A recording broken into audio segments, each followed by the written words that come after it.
come to work, so my peoples come first. I got worldwide family all over the earth, and I worry about them all for whatever it's worth.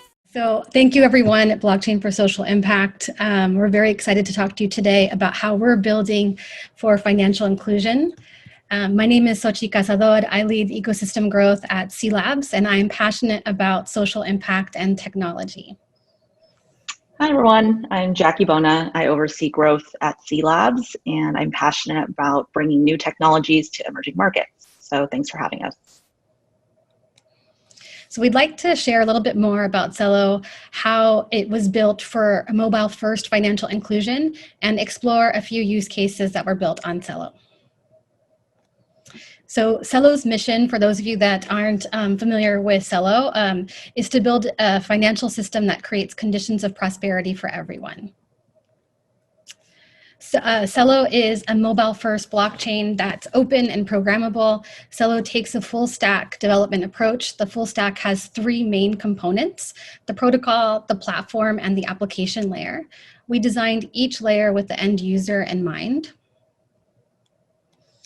The Celo team has conducted research, 150 user interviews around the world across 4 continents over the past 3 years. Additionally, we've seen tremendous growth in our community and excitement to build solutions on top of the Celo platform, with 200 grant applicants, 250 camp participants across 50 countries. The Celo Foundation has awarded $1.8 million in funding across the last 2 grant waves, and we're excited to see what other teams will do with mobile-first technology to build more financial inclusive solutions on the Celo platform. So I'm going to turn it over to Jackie to talk more about the mobile-first solution for financial inclusion. Great, thanks, Xochitl. As Xochitl mentioned earlier, Celo's goal is really to build a more open and accessible financial system. And at Celo, we really believe in order to be able to achieve that mission and that goal of accessibility, we had to dedicate ourselves to a user-first approach and shape the Celo platform at every layer with communities around the world in mind. So with that said, if we go to the next slide, I'd love to share a little bit more about what we've learned in the field, in our field research, and how we've shaped the Celo platform innovations to meet those needs. So the first area here is, and what I've pictured here is a low-end Android device, where for $40, you can have access to the internet and essentially get connected to the world. This was made possible by open sourcing Android. And it was an interesting innovation because it recognized a gap in access for many who just couldn't afford to buy the latest iPhone. This provided a cost-effective solution that made it accessible to a large group of people. And you're probably wondering, why does this matter to Celo and why does this matter to blockchain? There's over 1.7 billion people worldwide that don't have access to financial services. However, over 2/3 of that group has access to a mobile phone. So that means over 1 billion people globally has access to the internet, but can't send $5 to a family member overseas. And so that's really at the heart of what we wanted to solve with the Celo blockchain. So by building an open mobile-first platform, that was really the North Star that guided the development of the core platform for Celo, since what this meant was that Celo could be a blockchain that could be accessed by even the lowest grade budget phone, like the one pictured here. So we go to the next slide.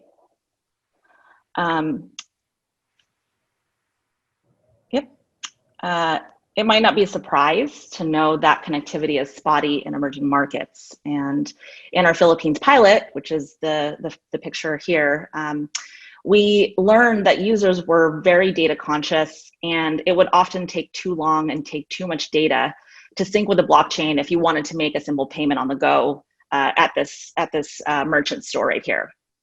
So we were asking ourselves, how do you build something that can be used in areas of low connectivity and even in the lowest grade phones? As a result, the Celo team developed features within the open source wallet, such as the ultralight client implementation, which allowed for fast syncs with the chain, even on budget phones with limited bandwidth availability.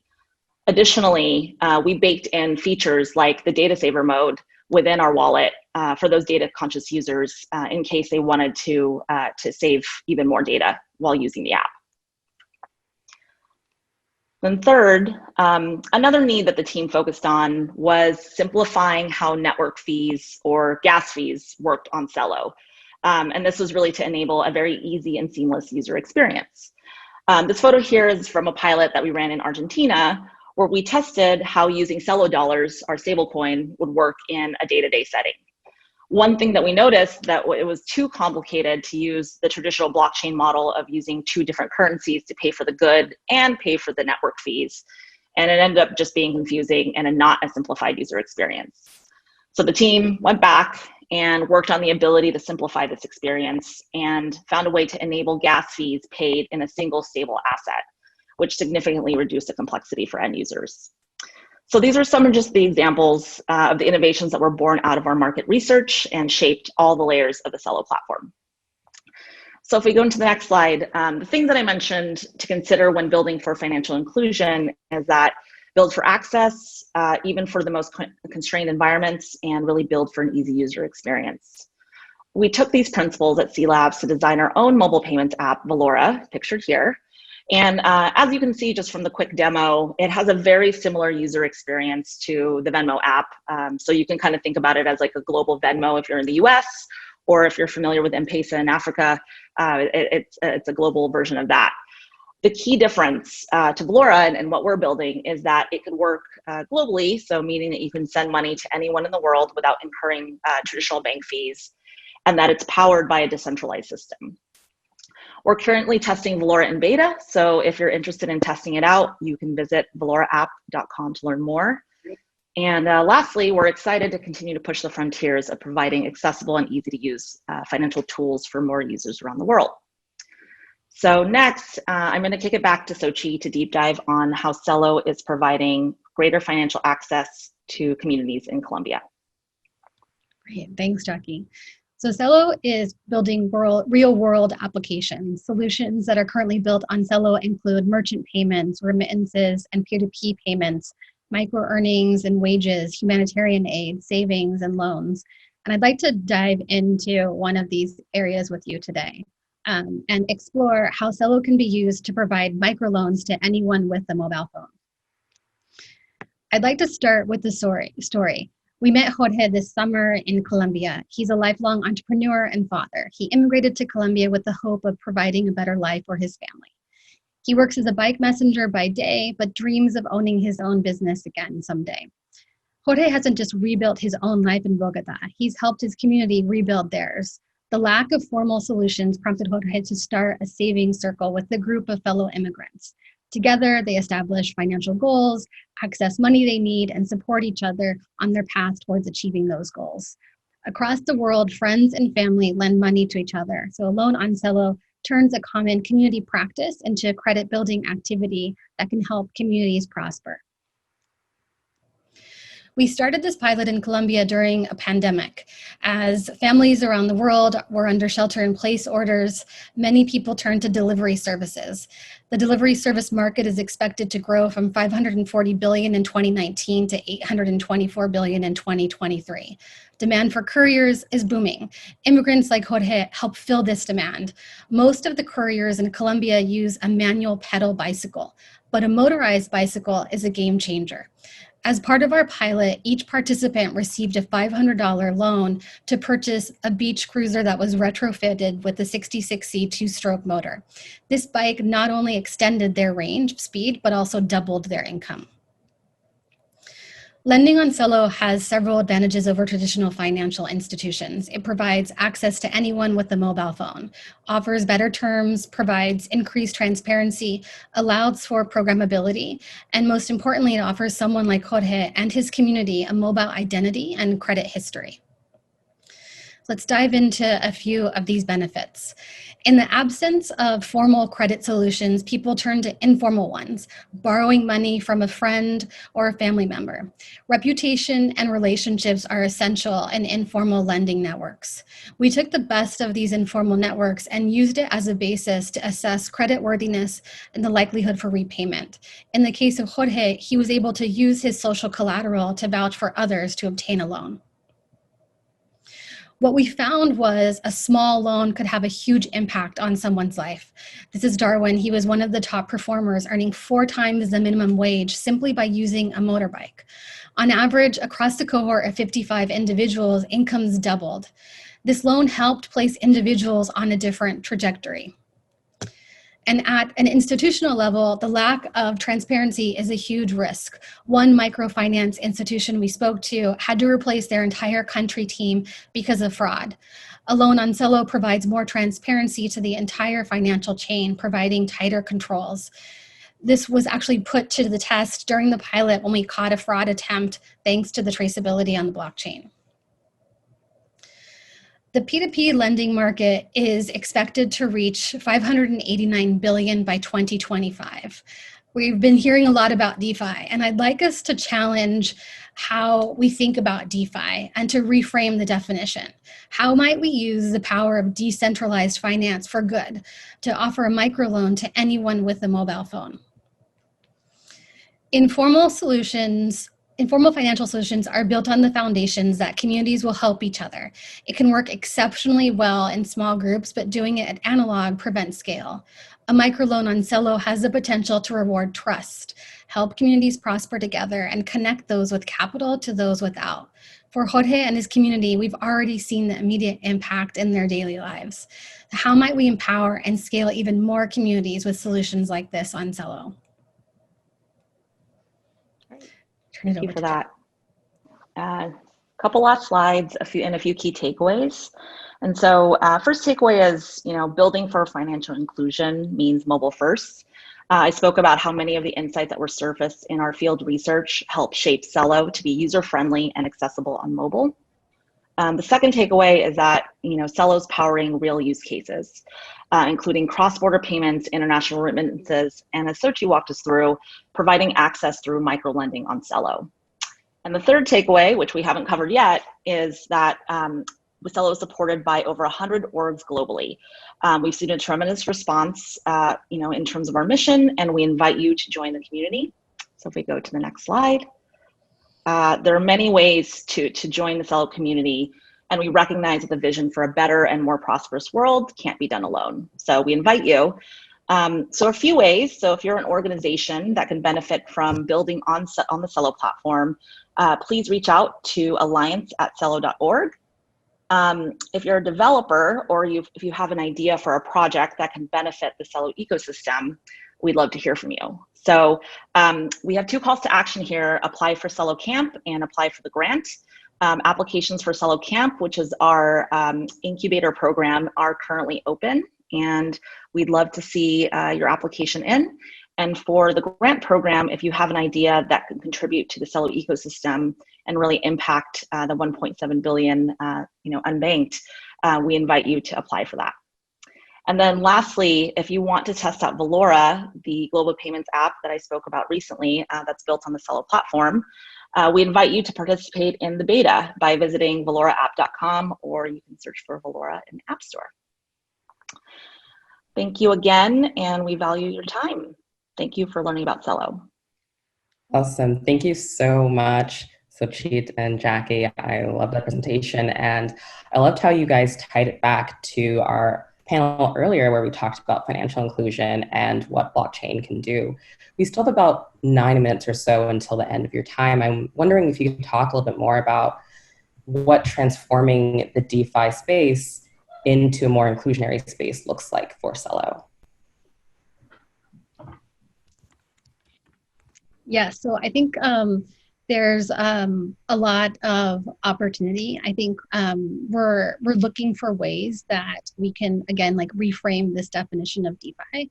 And I think that one way that we've already built that into our platform is we have a percentage of our block rewards that actually goes towards carbon offsets. Very excited, get a sneak peek now, that we're going to be sharing the official launch of that in the next few weeks, where trees are going to be being planted in Africa. And that is again, taking the power of what we see with the potential of blockchain and actually taking it towards something that's good and that has impact. And I think that's really what the opportunity is when we think about DeFi for good. I also think we're just scratching the surface. The example that Sochi walked us through in Colombia was one of our first pilots in lending. And really, the takeaway there was to challenge the community and many of the audience here to rethink DeFi for good and how the Celo platform can be part of that. So we're excited to see, the applications that come in through our incubator program and the ideas that come in from grants. Because I think that while, DeFi is blowing up right now, we're really excited to see what comes out of it. And so just from our initial tests, we've seen a tremendous response and an impact on that community and with people like Jorge. But again, just the beginning. Awesome. A follow-up to that question that I thought about while you all were talking about the rich stories of the people that you helped. Could you talk a little bit more about how that affected their immediate community and maybe even within that city or village that they lived in? Because I think what we have tried to touch on is that one small step can really cascade throughout a community. So could you talk about that for a little bit more? Yeah, absolutely. And I think we really saw this come to life with this past pilot in Colombia. So just for context, again, it was targeted towards Venezuelan refugees who are living in Colombia. And I shared the story of Jorge, but what we saw just with the group of refugees that we were basically working with during the pilot is lives were literally transformed. There was one individual who at the very start of the pilot was homeless and was like literally sleeping on the street and was struggling to access basic financial tools and services and just even provide shelter for himself, right?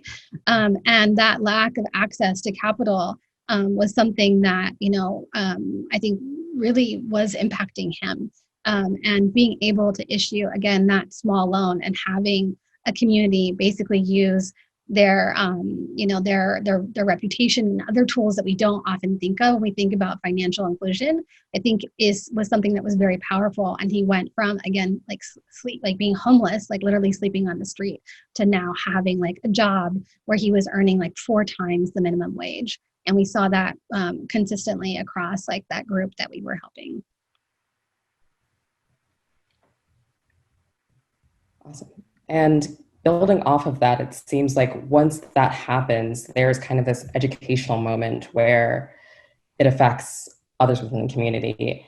Do you see that happening where once this project fulfills, that people educate others in their community about it and it kind of grows and grows and you kind of get this huge momentum going? We saw this word of mouth happening amongst the Venezuelan refugees, where we had one individual that was on the ground working on the pilot and was literally stopped in streets because people wanted to participate in the program. Mm-hmm. And so it became this sort of, this phenomenon that was like shared amongst people where, again, like folks saw the potential, wanted to learn more, wanted to participate in it as well.